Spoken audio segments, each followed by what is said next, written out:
Il est 13h, bonjour à tous, merci de votre attention. Tout de suite, les titres à la une de l'actualité. Le Premier ministre Robert Begré-Mambé a présidé hier lundi la table ronde des partenaires techniques et financiers pour le financement de la stratégie nationale de développement de la filière riz 2024-2030.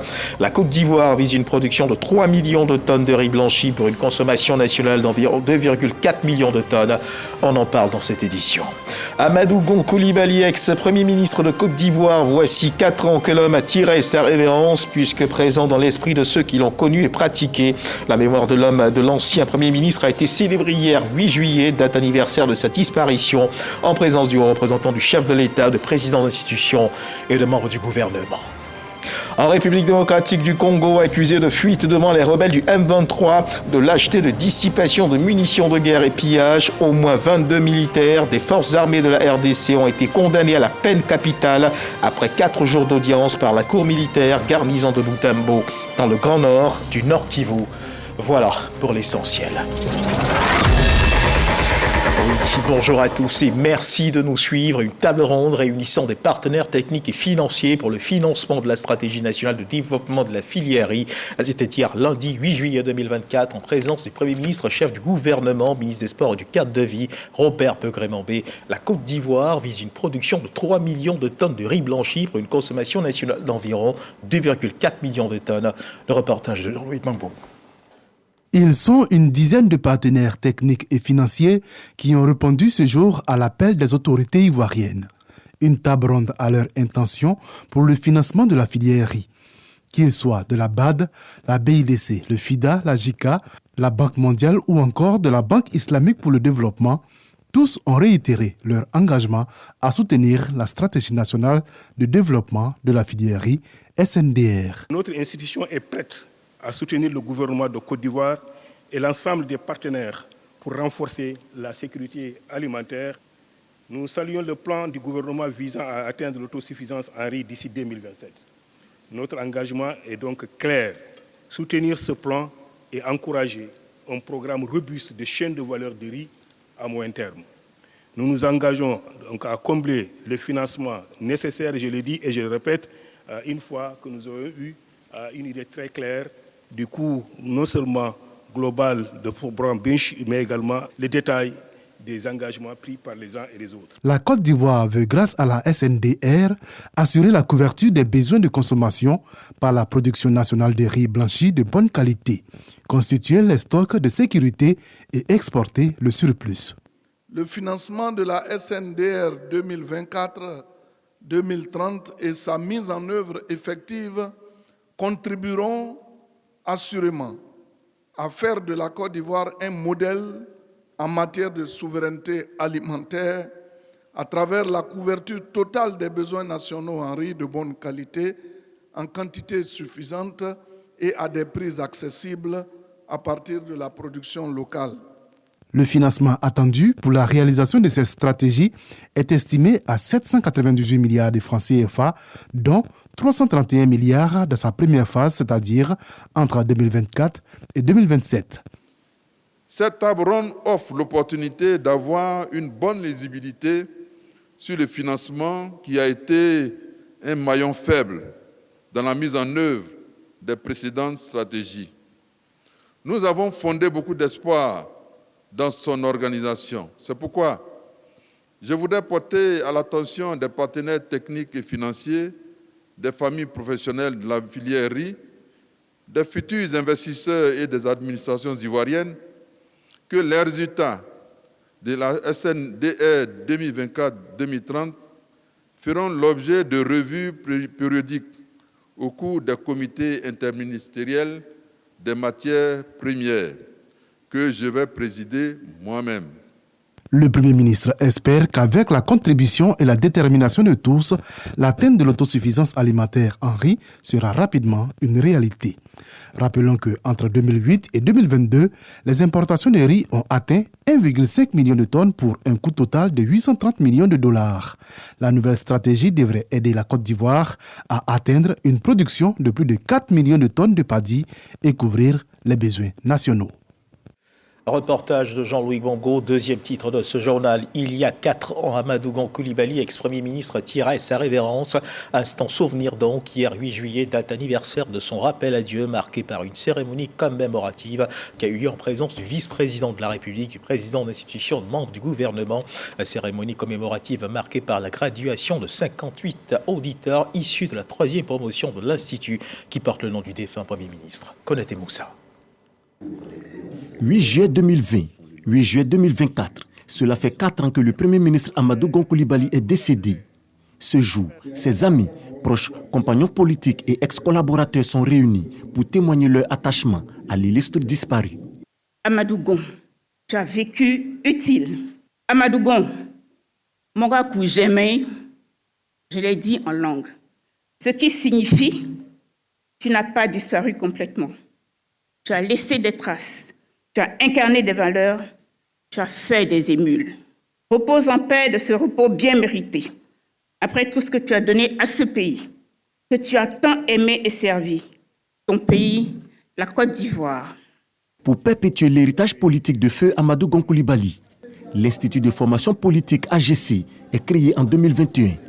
Au cours de cette cérémonie commémorative, 58 apprenants issus de la 3e promotion de l'Institut reçoivent leur certificat, suivi du passage de flambeau à la 4e promotion composée de 60 auditeurs. Au sorti de cette formation, j'ai une vision plus claire, plus large de tout ce qui est environnement politique et de tout ce qui peut influencer. Donc maintenant, quand j'apprends quelque chose, j'essaie de voir plus loin et de ne pas me limiter à ce que j'entends ou je vois. Et ça permet à la fois de comprendre le fonctionnement des institutions, mais au-delà de ça, ça nous permet aussi de renforcer notre engagement. On a la possibilité de ne plus tomber dans la violence comme cela se faisait avant, violence verbale, violence physique. L'Institut va permettre d'élever le niveau du débat politique. Donc on aura des jeunes qui sont capables de parler à la fois économie, parler à la fois de droit, de sciences sociales, d'anthropologie, parce qu'on a les ressources aujourd'hui grâce à l'Institut de formation politique. Après donc 3 années d'exercice, le président du conseil d'administration de l'Institut de formation politique AGC dresse un bilan des activités. Depuis bientôt 3 ans, ce sont 207 jeunes qui ont été formés par l'Institut Amadou Gon Coulibaly. Ces jeunes, pour la plupart, se retrouvent aujourd'hui au sein de partis politiques. Certains sont au niveau de la société civile. Pour cette année, nous avons eu, pour 60 places disponibles, près de 1500 jeunes qui ont compéti, de tous les niveaux, enseignants à l'université, jusqu'à des étudiants. Plusieurs jours donc, de présélection pour choisir parmi eux les meilleurs. Au-delà donc de ces jeunes, l'innovation cette année a été le lancement de la formation des cadres. Nous avons décidé, au-delà donc des jeunes, de lancer un programme spécial donc, de formation des cadres. Et ça sera l'innovation qui sera portée dans les prochaines années. Des cadres de haut niveau qui vont aussi bénéficier de renforcement donc, de capacités. À la tête d'une forte délégation constituée de plusieurs membres du gouvernement et de présidents d'institutions de la République, le haut représentant du chef de l'État a salué la mémoire de feu Amadou Gon Coulibaly. Gilbert Kafana Koné invite les jeunes à s'approprier les valeurs prônées par le défunt Premier ministre. En choisissant de vous former, vous optez pour des carrières politiques ou associatives basées sur les débats d'idées, sur la culture intellectuelle et, par ricochet, vous bannissez la voie de la contestation violente et du choix des muscles pour vous faire entendre.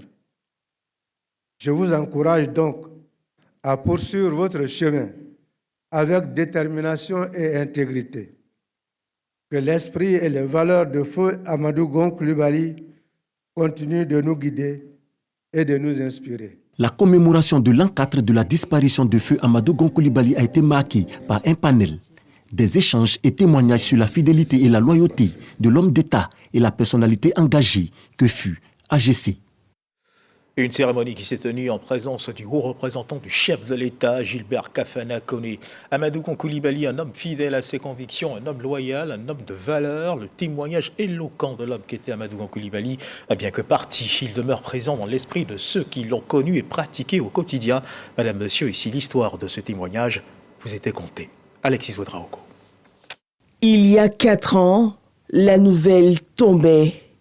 Amadou Gon Coulibaly, Premier ministre ivoirien, s'est éteint. Les personnes de la trempe d'Amadou Gon Coulibaly, en réalité, ne meurent jamais. et on fait difficilement leur deuil. Je puis vous assurer qu'il est toujours présent parmi nous. Sa façon d'agir, sa rigueur, son sérieux, mais mieux son engagement auprès de son leader, le président de la République, Alassane Ouattara. J'ai partagé avec lui et appris auprès de lui le silence. Amadou Gon avait cette force, à travers sa réserve, d'avoir un silence, mais un silence parlant. Le président avait défini le rôle de chacun de nous, et c'est pour cela qu'aujourd'hui, pour moi, en tout cas personnellement, c'est la perte d'un ami, c'est la perte d'un frère, mais d'un complice. Sa passion pour son pays, la Côte d'Ivoire, l'honnêteté, la loyauté sont pour nous des éléments qui, chaque jour, nous rappellent Amadou Gon Coulibaly. Cette journée du 8 juillet restera pour moi l'une des journées les plus difficiles de ma vie. Je voudrais saluer Maman Gon et que Dieu la fortifie, que Dieu veille sur elle, les sœurs d'Amadou, toute sa famille. Personne ne peut mesurer ce qu'ils ressentent au plus profond d'eux.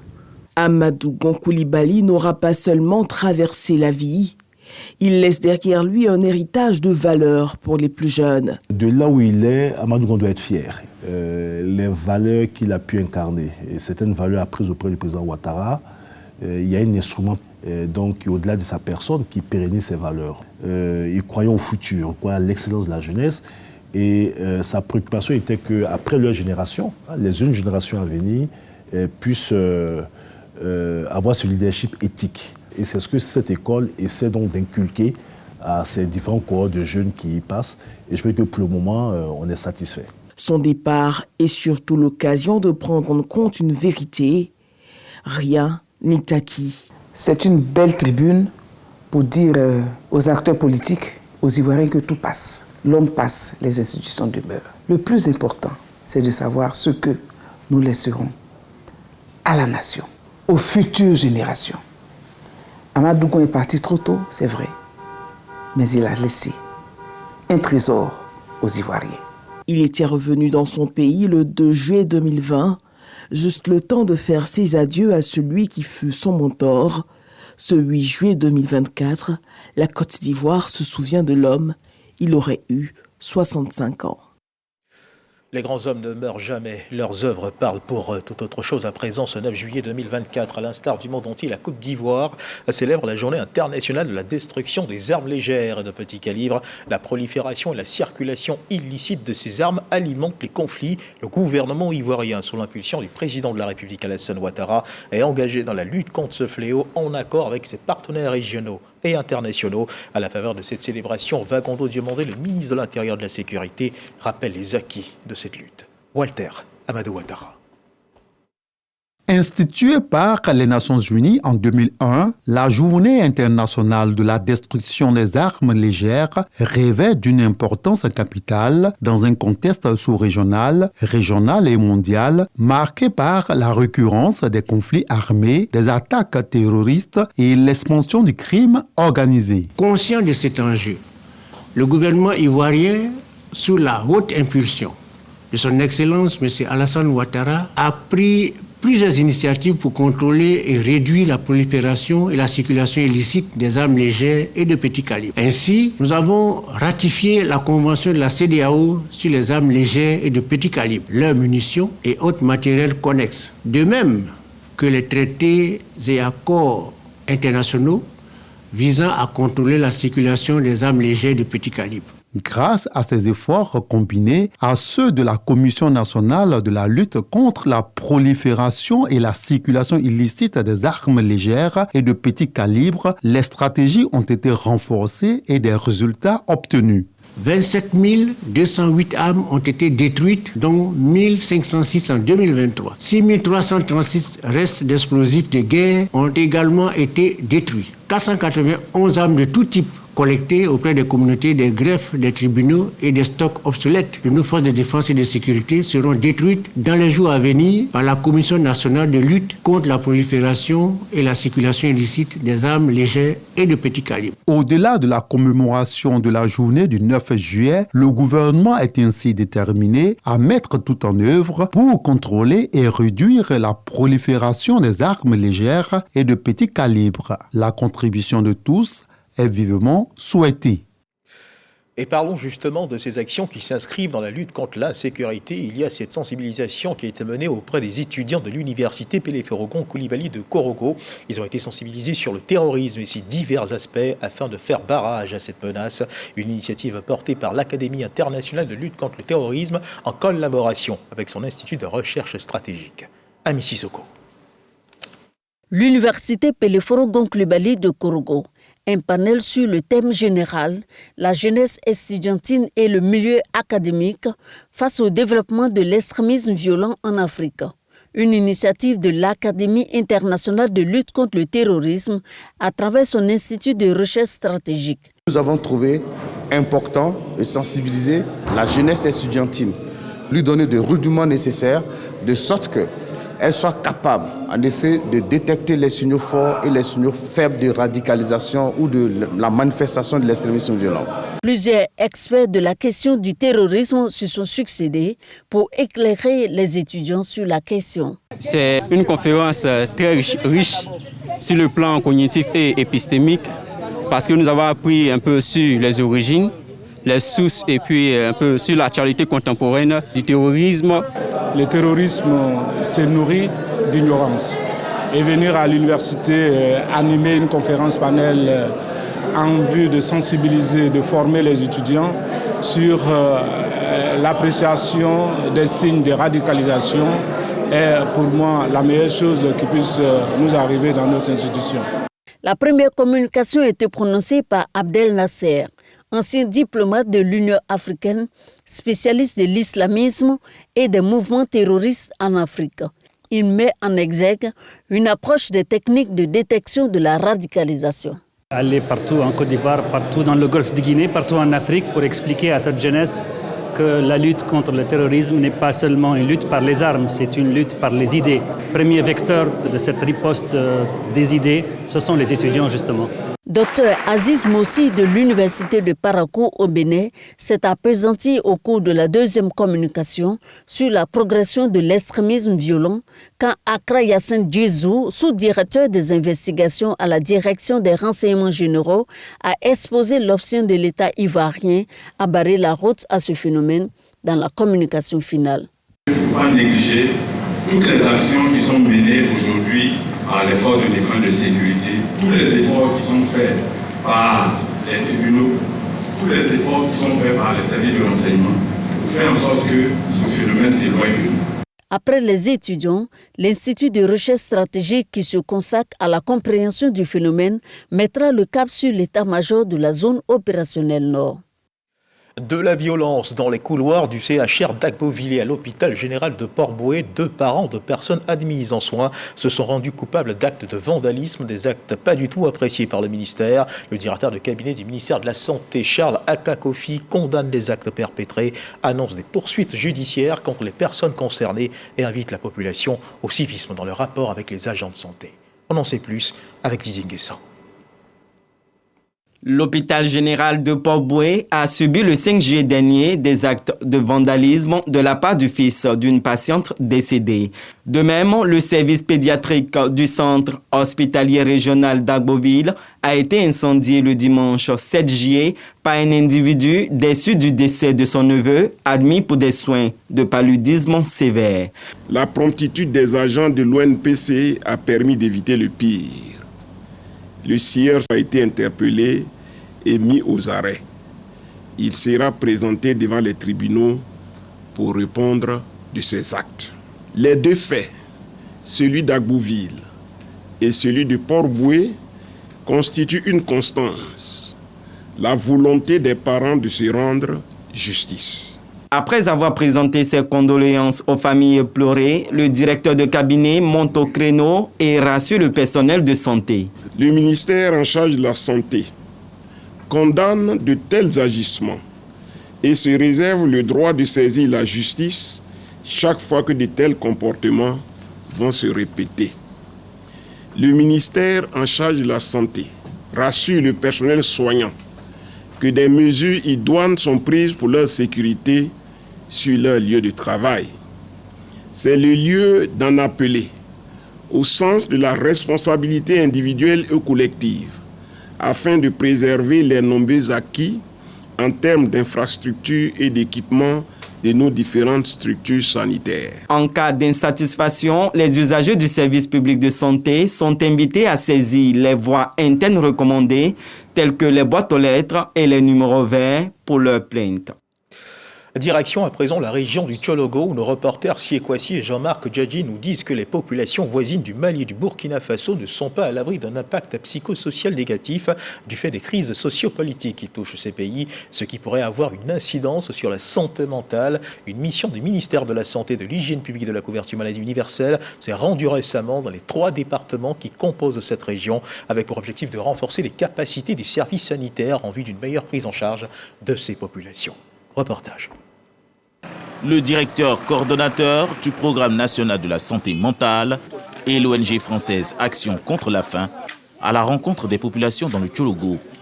Ils sont en mission d'urgence, d'écoute et de prise en charge des personnes rendues vulnérables du fait de l'extrémisme violent qui secoue le Mali et le Burkina Faso voisins. Ce que je peux dire aux femmes, tout ce qu'elles ont en cœur par rapport à la grossesse, la santé, tout ce qui les dérange à la maison, arriver à l'hôpital, elles peuvent expliquer ça à la sage-femme. Quelle que soit la maladie, quelle que soit à la maison avec les papas, qu'elles vont expliquer à la sage-femme, elles auront quelque chose à leur dire. Grâce à l'appui de l'ONG française Action contre la faim, d'importantes activités menées. Séances de formation et de sensibilisation des agents de santé et des éducateurs communautaires sur les thématiques de santé mentale et du bien-être psychosocial des populations.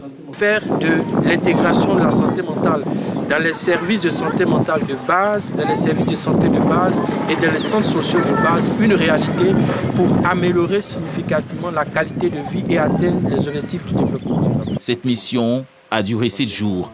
4 localités ont été sillonnées, Ferkessédougou, Kong, Ouangolodougou et Diawala. Au total, environ 600 personnes ont été sensibilisées.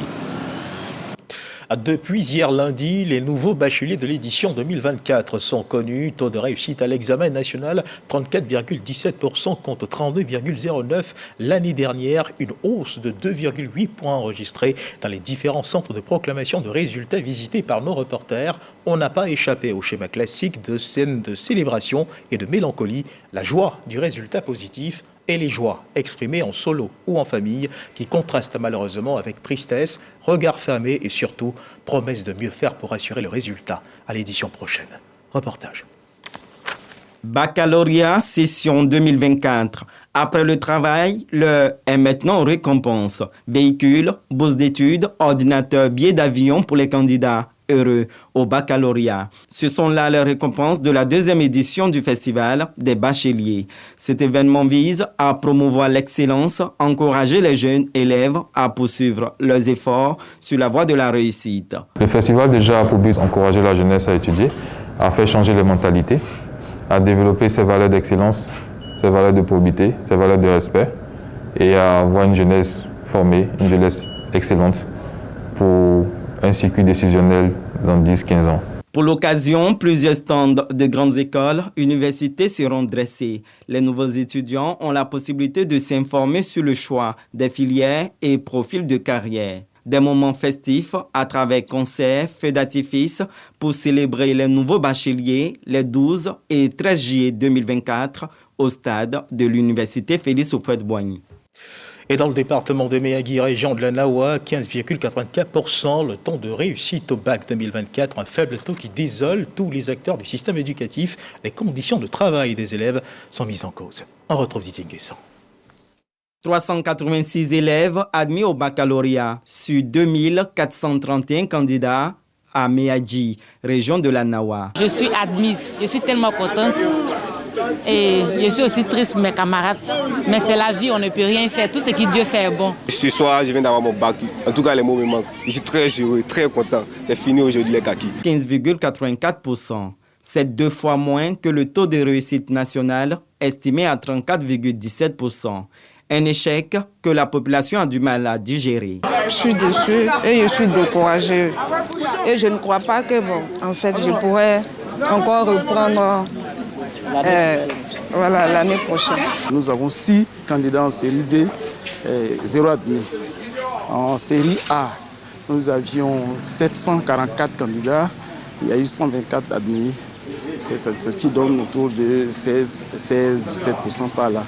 Et donc on ne peut pas dire que vraiment les résultats sont bons. Certains tentent d'expliquer le faible taux de réussite à l'examen du baccalauréat à Méagui par les conditions de vie des élèves. Ces résultats du bac pour le moins catastrophiques ont créé une onde de choc chez tous les acteurs de l'éducation nationale, y compris chez les parents d'élèves. Une prise de conscience collective, notamment des élèves en premier, pourrait permettre d'améliorer les statistiques l'année prochaine.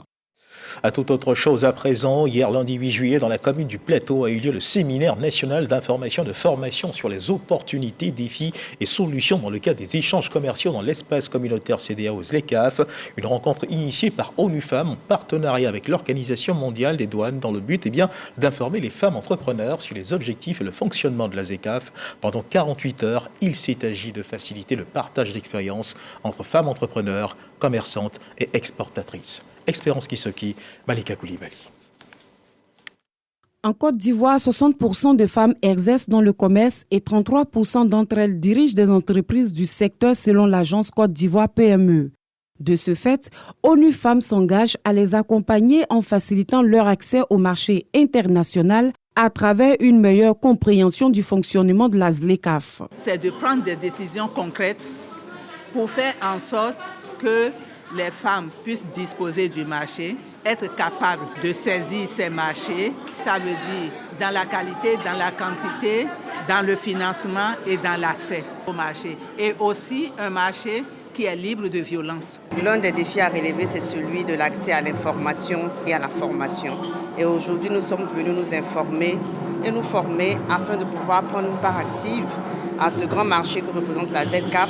Selon le représentant du ministère de la Femme, de la Famille et de l'Enfant, ce séminaire de formation est bienvenu. Obstacle à notre épanouissement économique est la formation et l'information. Cela est possible parce que le taux d'analphabétisme pour les femmes, qui est de 47%, constitue un frein en Côte d'Ivoire et sur notre continent.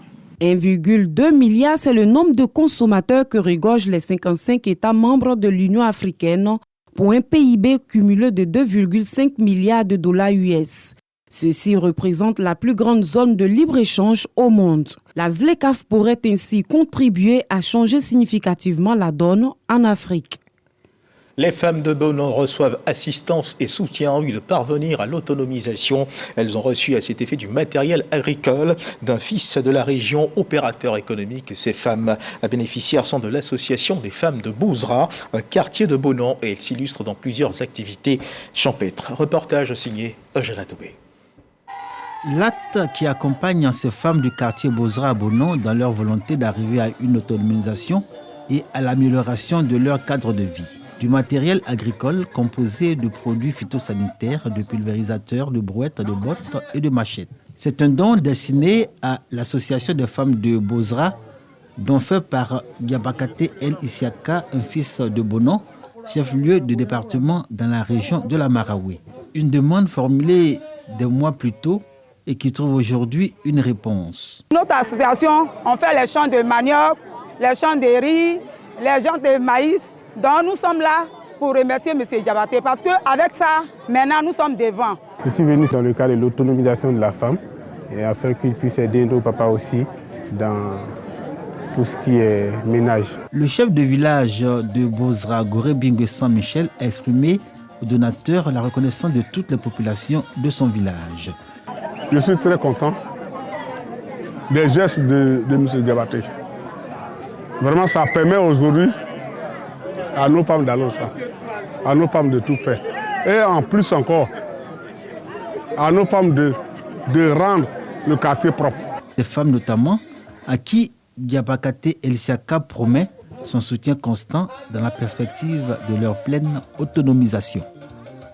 Et toujours dans le fil de l'actualité nationale, à Kamalo, dans le département de Séguéla, les conseillers régionaux ont adopté à l'unanimité le budget modificatif numéro 1 de l'exercice 2024 en hausse de 5,62% par rapport au primitif et le programme triennal 2025-2026-2027. C'était au cours de la deuxième session du Conseil qui s'est tenue dans le cadre des sessions tournantes. Reportage, Boubacar Silla, Soro Corona.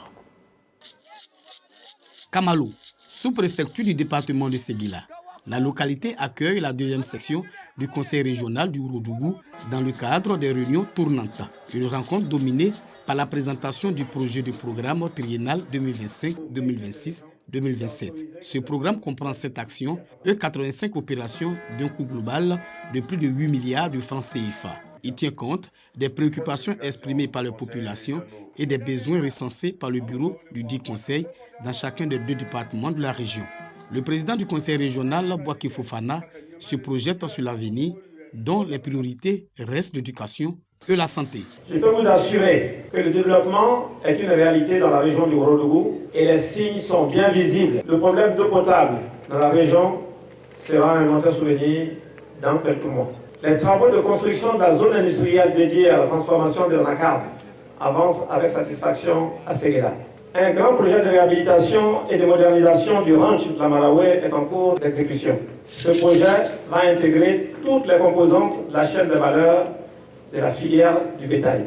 Les cadres et les autorités traditionnelles saluent les initiatives du Conseil régional du Ourodougou. Nous voyons les progrès qui ont été réalisés, que ce soit en matière d'eau, d'électricité, de routes, d'écoles, de centres de santé. Un deuxième merci au président du conseil, Bouaké Fofana, qui a accepté de délocaliser le conseil, la session à Kamalo, pour que tout le Ourodougou se retrouve ici, les 4 mains dans la main, pour venir parler de développement. Au thème de la deuxième réunion du conseil régional à Kamalo, le président Bouaké Fofana annonce la tenue des assises politiques du Ourodougou pour la consolidation de la paix, de l'unité et de la cohésion sociale. Et dans l'actualité internationale, la République démocratique du Congo, au moins 22 militaires ont été condamnés à la peine capitale. La cour militaire garnison de Butemba, siégeant au procès de flagrance à Lubero, dans le grand nord du Nord Kivu, les a reconnus coupables de lâcheté, dissipation de munitions de guerre et pillage. Le verdict a été rendu en début d'après-midi, hier lundi 8 juillet. Ces soldats ont été donc condamnés à mort après 4 jours d'audience devant le tribunal militaire qui siégeait en audience foraine. Voilà qui marque la fin de cette édition. Merci de nous avoir suivis. Agréable début d'après-midi. Dieu garde la Côte d'Ivoire.